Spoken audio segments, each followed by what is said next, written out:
Okay, we're recording. All right.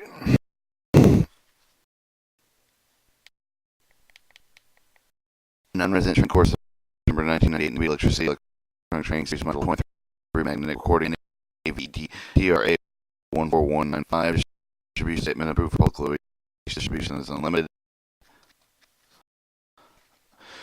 All right, chapter 1 introduction to magnetic recording. Chapter 2 magnetic tape. Chapter 3 magnetic tape recorder heads. Chapter 4 magnetic tape recorder transports. Chapter 5 magnetic tape recorder reproducing. Chapter 6 magnetic tape recorder specifications. Chapter 7 digital magnetic tape recording. Chapter 8 magnetic disc recording.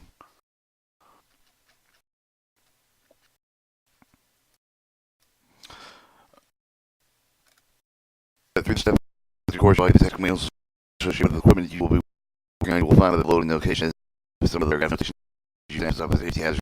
This care must be taken observed. Warning: operating procedure practice with the conditions can be resolved. The injury or death is not carefully observed or caution any operating procedure practice conditions, etc. which may resolve the damage to the equipment is not carefully observed or followed. When operating procedure practice conditions, etc. was essential to emphasize. So you have your one caution and no.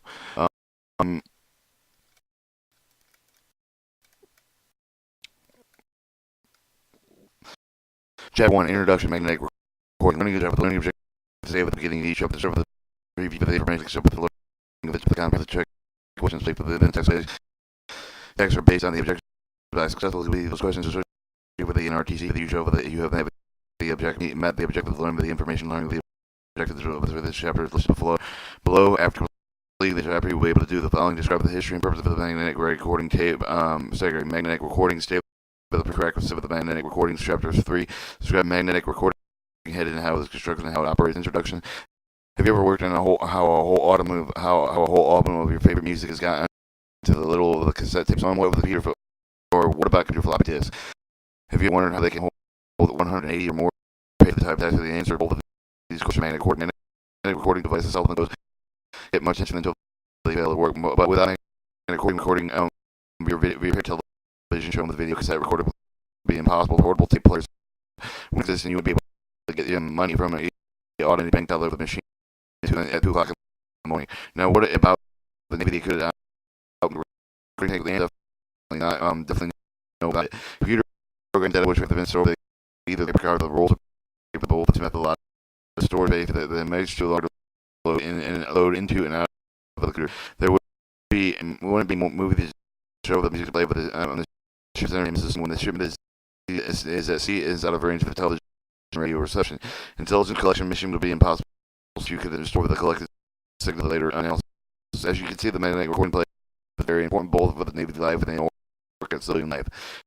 History of magnetic recording. In 1888, the Orville Smith originated using magnetic tape, permanent magnetic impression of the records. After then, in 1900, Vandar Bolson brought with Mr. Smith dream to reality position to demonstrate the telegraphone and his recorded system sound on to a steel wire, although even though it was he didn't think it was a seat since you have the head and earphone to hear what was recorded.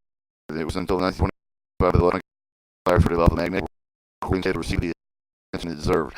The best magnetic recording is one of the pretty the signal and input signal. It didn't look like take long to realize the magnetism generated from the recording process didn't bear directly to the current which was caused. This because of the step the magnetism where across the pointer into the polarity step caused the signal to be distorted, which compared with the input signal figure 1 shows the step magnetism curve step output signal distortion input signal.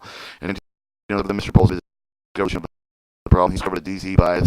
He found that if the DC voltage was added into the input signal, it moved the input signal away from the step into the magnetism curve that prevented the input signal from crossing the 0 point of the magnetism curve. The result in the output signal exactly like the input signal figure 1 2 show the process. DC bias voltage output signal input signal magnetic recording with DC bias voltage.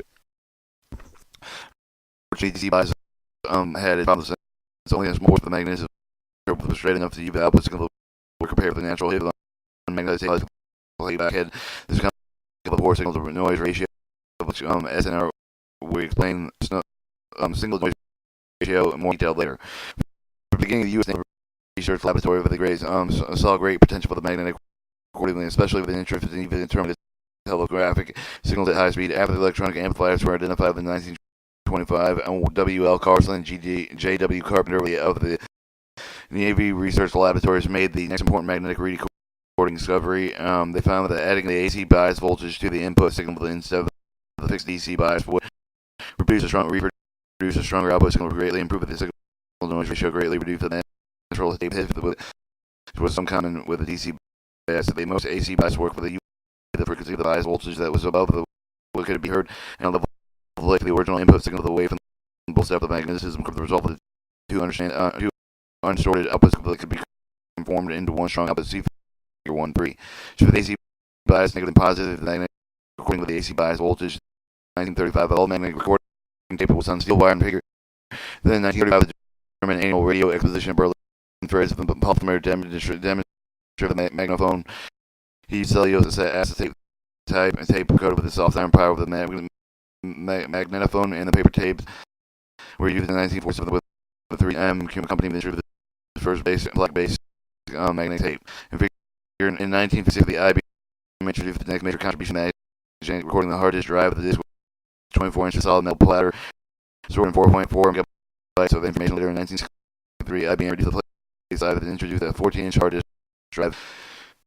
In 1960, all disk drives were fixed drive. The platers could not be removed. And in 1966, IBM introduced the first removable pack hard disk drive that used a 14-inch solid metal platter. In 1971, magnetic tape comes popular again. The 3M company introducing first quarter-inch magnetic tape cartridge. The tape drive in the same year with the IBM invented the 8-inch floppy disk and disk drive. Used the flexible 8-inch platter with the same material with the magnetic tape. The main goal was to replace the punch card of the program loading device. The next contribution to the magnetic recording really started with the personal computer revolution in 1980. Little known company's name, Seagate Technology, invented the fucking core floppy disk drive. Without it, PCs we know today would not exist. For then with the download magnetic tape became more sophisticated, floppy disk and disk drives became similar with the capacity of bigger hard disk capacities just went through the roof, and all major hurdles of the magnetic recording had been successfully cleared, and it was just a matter of refining both methods and materials. Our prerequisite magnetic recording. To perform the magnetic recording, you need three things: input signal used to record the magnetic recording medium, the recording surface which will hold the solid signal used to record a magnetic head of the input signal of the magnetic field, and so it can be recorded. If any one of those magnetic recording cannot take place, input signal came from the microphone, radio, or any other source of cable, producing a recordable signal, but the input signal can be recorded immediately. Some of them must be processed for processing. The input signal is weak, or is either responding to the recording medium. Is any material that has the ability to become magnetized at a varying amount. The small sections along with the entire length of the magnetic disc throughout these discussed in Chapter 2 module. Magnetic heads are the hard magnetic recording transducers that convert the electrical variation inputs with magnetic variations that are stored on the recording medium. Without the magnetic recording, it's impossible. Magnetic heads actually do three different things. They transfer core signal information onto the recording medium. They recover and reproduce the signal information from the recording medium, and they remember the signal information from the recording medium. Magnetic construction. Magnetic head is magnetic core wrapped into the core with a very thin wire. The core material is usually sharp letter like C is made of the iron ceramic ferrite material. The number of the turns of the wire plate for the core depends on the specified head of the gap of the core is called the head gap. This is the magnetic recording actually displayed with going more detail of the magnetic head construction in Chapter 3. This shows the magnetic field, the distribution around the head gap of the recording head within the air, the magnetic coating of the plastic tape, the magnetic field, the distribution around the head of the gap of the recording heading during the recording. Magnetic head operation. While the recording with the magnetic tape of the disc, all of the magnetic heads operate with the same way, with all the electrical current path through the core of the magnetic head of the magnetic field. The lines associated with the electrical flow for the path through the core material with the magnetic field to go and get to the head gap of some of the spread outside of the core to form the fridging field of the recording medium's path through the fridging field is magnetized in relationship to the electrical magnetic recording gear. One portion of this process. Chapter 1 summary.